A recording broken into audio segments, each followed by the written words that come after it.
एक बहुत ही अद्भुत कथा है जो भक्ति और बुद्धिमत्ता की सीमाओं को एक नया आयाम देती है। चलिए आज उसी कथा के जरिए इस विचार की गहराई में उतरते हैं। तो कल्पना कीजिए, भगवान श्री राम और माता सीता बैठे हुए हैं। और उनके बीच एक बहुत ही स्नेह भरा एक चंचल सा संवाद चल रहा है। हाँ, और बात आती है उनके सबसे प्रिय भक्त हनुमान की। श्री राम बड़े गर्व और प्रेम से कहते हैं, हनुमान मेरा सबसे बड़ा भक्त है। और यहाँ पर बात बहुत दिलचस्प हो जाती है। सीता जी इस बात को बस यूं ही नहीं मान लेती। अच्छा? वो मुस्कुराती हैं और उसी चंचलता से श्री राम को चुनौती देती हैं। नहीं, वो तो मेरे भक्त हैं। तो ये कोई अहंकार का टकराव नहीं है? नहीं, बिल्कुल नहीं। ये प्रेम की एक बहुत ही सुंदर अभिव्यक्ति है। दोनों हनुमान पर अपना अधिकार जता रहे हैं और दोनों का दावा अपनी अपनी जगह सच्चा है। तो ये एक खेल बन जाता है, एक प्रेम भरी शर्त। हाँ, तय ये होता है कि आज हनुमान की भक्ति की परीक्षा होगी। जब वो आएंगे तो दोनों उनसे कुछ मांगेंगे और जिसकी मांग पहले पूरी होगी वही इस बहस में जीतेगा। सुनने में ये एक साधारण सी शर्त लगती है ना? हाँ, लेकिन असल में ये भक्ति के सबसे गहरे रहस्यों में से एक को उजागर करने वाली है। बिल्कुल, ये एक लीला है, एक दिव्य खेल जिसका मकसद हार जीत नहीं बल्कि किसी गहरे सत्य को प्रकट करना है। और कुछ देर में हनुमान जी आते ही वो सेवा में लग जाते हैं। उनकी सहजता देखिए, एक हाथ से श्री राम के चरण दबा रहे हैं और दूसरे से माता सीता के। उनके लिए दोनों में कोई भेद ही नहीं है ही नहीं। उनकी सेवा बटी हुई नहीं है बल्कि एक साथ दोनों के प्रति समर्पित है। यहीं से हमें संकेत मिलने लगते हैं कि आगे क्या होने वाला है। हाँ, और फिर वो परीक्षा शुरू होती है। श्री राम एक इशारा करते हैं और हनुमान से पूछते हैं, हनुमान तो मेरे भक्त हो ना? ये एक सीधा सवाल है पर इसके पीछे एक पूरा जाल बिछा है। किसी भी भक्त के लिए इससे बड़ा धर्म संकट और क्या हो सकता है? बिल्कुल। प्रभु स्वयं पूछ रहे हैं। तो हनुमान की जो असाधारण बुद्धिमत्ता है वो यहीं पे चमकती है। वो समझ जाते हैं तुरंत कि आज माहौल कुछ अलग है, दाल में कुछ काला है। ये कोई सामान्य प्रश्न नहीं है, ये एक परीक्षा है। अगर वो कहते हैं हाँ मैं आपका भक्त हूँ, तो वो माता सीता का अनादर कर बैठेंगे। और अगर ना कहते हैं तो वो सीधे सीधे अपने प्रभु का अपमान कर देंगे। फंस गए पूरी तरह से। तो वो क्या करते हैं? एक सामान्य व्यक्ति तो शायद घबरा जाता या कोई गोलमोल जवाब देने की कोशिश करता। लेकिन हनुमान सामान्य नहीं है। वो एक पल के लिए रुकते हैं, सोचते हैं और फिर एक ऐसा जवाब देते हैं जिसकी किसी ने कल्पना भी नहीं की होगी। क्या कहते हैं वो कहते हैं, नहीं प्रभु, मैं राम का भक्त नहीं हूँ। क्या? हाँ। ये सुनकर तो सब हैरान हो गए होंगे। सीता जी को एक पल के लिए लगा होगा कि शायद वो जीत गई। बिल्कुल। ये तो बहुत ही चौंकाने वाला जवाब है। मतलब सीधे सीधे इनकार कर दिया। लेकिन फिर तो सीता जी का दावा मजबूत हो गया। उन्होंने भी तुरंत पूछा होगा। हाँ, उन्होंने पूछा तो तुम मेरे भक्त हो? और हनुमान का जवाब फिर से वही। उन्होंने उतनी ही विनम्रता से कहा, मैं सीता का भी भक्त नहीं हूँ। अच्छा, अब तो श्री राम और सीता दोनों ही चकित रह गए होंगे। बिल्कुल, ना राम के भक्त ना सीता के। तो फिर वो वहाँ कर क्या रहे हैं? उनकी सारी सेवा, उनकी निष्ठा, वो किसके लिए है? ये तो सवाल को ही एक नए स्तर पर ले गया। उन्होंने चुनने से ही इनकार कर दिया। हाँ। लेकिन फिर इसका मतलब क्या हुआ? अगर वो दोनों में से किसी के भक्त नहीं हैं, तो फिर किसके हैं? यही तो उनके बुद्धिमत्ता का सार है। जब श्री राम उनसे पूछते हैं कि भाई अगर तुम मेरे भक्त नहीं हो तो ये सेवा क्यों? ये तो विश्वासघात हुआ। तब हनुमान मुस्कुराते हैं और उस दुविधा की गांठ को हमेशा के लिए खोल देते हैं। वो कहते हैं, प्रभु मैं न राम का भक्त हूँ न सीता का। मैं तो सिर्फ सीता राम का भक्त हूँ। बिल्कुल। वाह, ये तो अद्भुत है। उन्होंने सवाल को ही बदल दिया। उन्होंने ये या वो के विकल्प को खत्म करके ये और वो के एक नए सत्य को स्थापित कर दिया। एकदम सही। उन्होंने व्यक्ति को नहीं बल्कि उनके एक रूप होने को, उनकी एकता को अपना आराध्य बना लिया। उन्होंने ये दिखाया कि राम और सीता दो अलग अलग सत्ता हैं ही नहीं, बल्कि एक ही शक्ति के दो स्वरूप हैं। एक के बिना दूसरे का अस्तित्व अधूरा है। उनका ये जवाब किसी भी तर्क वितर्क से परे था। इसने दोनों को निश्शब्द कर दिया और आनंद से भर दिया, क्योंकि ये उत्तर उनकी एकता का, उनके प्रेम के सबसे गहरे सत्य का सम्मान करता था। बिल्कुल। तो यहाँ पर उनकी बुद्धि की परीक्षा तो पूरी हुई। उन्होंने एक असंभव सवाल का एक सुंदर जवाब दे दिया। बिल्कुल। लेकिन कहानियाँ खत्म नहीं होती है ना? नहीं, लीला तो अभी और आगे बढ़नी थी। अच्छा। हाँ बिल्कुल। श्री राम उनकी बुद्धि की बहुत प्रशंसा करते हैं, पर फिर कहते हैं, हनुमान तुम बुद्धिमान तो बहुत हो, लेकिन आज सिर्फ बुद्धि से काम नहीं चलेगा। आज तो फैसला होके रहेगा। हाँ, इसका मतलब था कि अब परीक्षा का अगला स्तर आने वाला है, जो सिर्फ शब्दों का नहीं बल्कि कर्म का होगा। और ये परीक्षा पहले से भी ज्यादा कठिन थी। कैसे?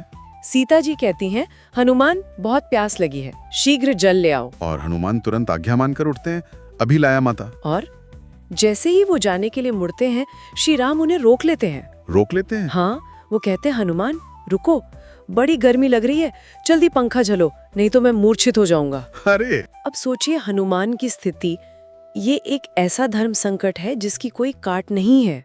ये तो वाकई एक असंभव स्थिति है। एक तरफ माता हैं जिन्हें प्यास लगी है और उनकी जरूरत तत्काल है, और दूसरी तरफ प्रभु हैं जो गर्मी से व्याकुल हैं और उनकी जरूरत भी उतनी ही गंभीर है। दोनों ही आज्ञाएं एक ही समय पर पूरी करनी है। वो किसका आदेश पहले माने? जिसे भी चुनेंगे दूसरे की अवज्ञा हो जाएगी। किसी भी व्यक्ति के लिए ये एक ऐसी स्थिति है जिसका कोई समाधान ही नहीं है। हाँ, हनुमान एक पल के लिए ठिठकते हैं। वो एक व्यावहारिक हल निकालने की कोशिश भी करते हैं। क्या कहते हैं? कहते हैं, प्रभु पहले माता के लिए जल ले आता हूँ, फिर तुरंत आपके लिए पंखा झलता हूँ। लेकिन दोनों ही अपनी अपनी जरूरत को इतना गंभीर बताते हैं कि एक पल की भी देरी की कोई गुंजाइश नहीं है। तो अब हनुमान पूरी तरह से फंस चुके हैं। बुद्धि ने उन्हें पहले बचा लिया था, पर अब तो उन्हें कुछ करना होगा। अब वो क्या करते हैं? यहाँ हनुमान फिर मुस्कुराते हैं। हाँ, वो समझ जाते हैं कि ये उनके प्रभु की लीला का चरम है। ये उनकी भक्ति की अंतिम और सबसे बड़ी परीक्षा है। और वो जानते हैं कि जहाँ तर्क और बुद्धि काम करना बंद कर देते हैं, वहाँ भक्ति अपना रास्ता बनाती है। और तब होता है वो चमत्कार जो इस कथा का सार है। हाँ, हनुमान जोर से एक जयकारा लगाते हैं, श्री सीताराम की जय। ये जयकारा सिर्फ एक नारा नहीं है ना? नहीं, ये उनकी भक्ति का क्रियान्वयन है। उनकी उस घोषणा का प्रमाण है कि वो सीताराम के भक्त हैं। और जैसे ही वो ये कहते हैं, एक अद्भुत दृश्य प्रकट होता है। वो अपनी भुजाओं को बढ़ाते हैं। हाँ, उनकी भुजाएं लंबी होने लगती हैं। उनका एक हाथ उसी क्षण जल का ग्लास लेकर माता सीता की ओर बढ़ जाता है, और उनका दूसरा हाथ पंखा लेकर उसी समय श्री राम को हवा करने लगता है। एक ही स्थान पर खड़े रहकर। एक ही क्षण में उन्होंने दोनों की आज्ञा का पालन किया। ये सिर्फ एक जादुई करतब नहीं है ना? इसके पीछे का संदेश बहुत गहरा है। बिल्कुल, यह उनकी सीताराम की भक्ति का एक तरह से भौतिक प्रदर्शन है। जो बात उन्होंने पहले अपने शब्दों से कही थी, उसे अब अपने कर्म से सिद्ध कर दिया। उन्होंने ये नहीं चुना कि कौन ज्यादा महत्वपूर्ण है। उन्होंने अपनी निष्ठा को विभाजित करने के बजाय अपनी क्षमता का विस्तार कर लिया। हाँ, उन्होंने दिखाया कि जब भक्ति सच्ची और अखंड होती है तो सेवा की कोई सीमा नहीं रहती। आपको चुनना नहीं पड़ता, आप सेवा करने का एक नया रास्ता बना लेते हैं। ये समाधान की एक पूरी तरह से नई परिभाषा है। समस्या का हल ये या वो में नहीं, बल्कि अपनी क्षमता को इतना बढ़ा लेने में है कि आप ये और वो दोनों को एक साथ साध सकें। और इस अद्भुत दृश्य को देखकर, इस प्रेम और भक्ति के शिखर को देखकर राम और सीता दोनों भाव विभोर हो जाते हैं। अब कोई शर्त नहीं थी, कोई हार जीत नहीं थी, सिर्फ शुद्ध भक्ति का आनंद था।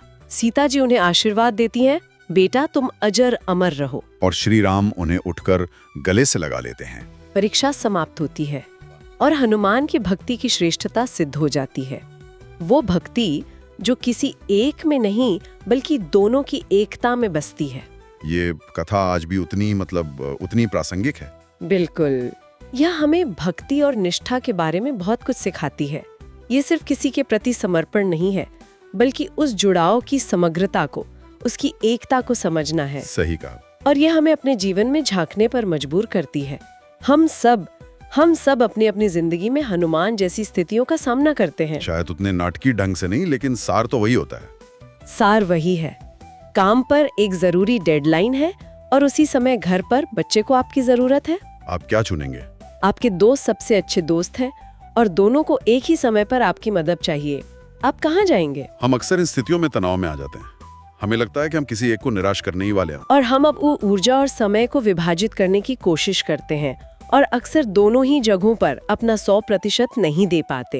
एक अपराध बोझ से भर जाते हैं। हाँ, क्योंकि हमारा दिमाग चुनाव करने के लिए प्रशिक्षित है। हम संसाधनों को सीमित मानकर चलते हैं। समय सीमित है, ऊर्जा सीमित है। लेकिन हनुमान का दृष्टिकोण वो आध्यात्मिक है। बिल्कुल। वो बताता है कि सच्ची निष्ठा और प्रेम आपकी क्षमता का विस्तार कर सकते हैं। जब आपकी नियत और समर्पण अखंड हो तो रास्ते अपने आप निकलने लगते हैं। वो चमत्कार शायद भुजाओं को लंबा करने का ना हो, पर हो सकता है कि आपको कोई ऐसा रचनात्मक समाधान मिल जाए जिसके बारे में आपने सोचा ही ना हो। तो ये एक तरह से अपनी सोच की सीमाओं को चुनौती देना है। ये मानना कि शायद समाधान चुनाव करने में नहीं बल्कि एक नया एकीकृत रास्ता बनाने में है। बिल्कुल, ये एक सीताराम समाधान खोजने जैसा है, एक ऐसा हल जो दोनों पक्षों का सम्मान करे, जो हिस्सों में नहीं बल्कि संपूर्णता में विश्वास करे। ये आसान नहीं है। नहीं, इसके लिए हनुमान जैसी स्पष्टता, बुद्धि और अटूट निष्ठा चाहिए, पर ये हमें एक नया लक्ष्य तो देता ही है। तो जाते जाते एक विचार सबके लिए छोड़ जाते हैं। अगली बार जब आप जीवन में किसी ऐसी दुविधा में फंसे जहां आपको दो सही चीजों के बीच चुनना पड़े, तो एक पल के लिए रुककर सोचिएगा, क्या यहाँ सिर्फ चुनने का ही विकल्प है या क्या कोई ऐसा तरीका है जिससे अपनी क्षमता का विस्तार किया जा सके? क्या हम भी अपने जीवन की कश्मकश में एक सीताराम समाधान खोज सकते हैं? एक ऐसा रास्ता जो विभाजित करने के बजाय जोड़ने का काम करे।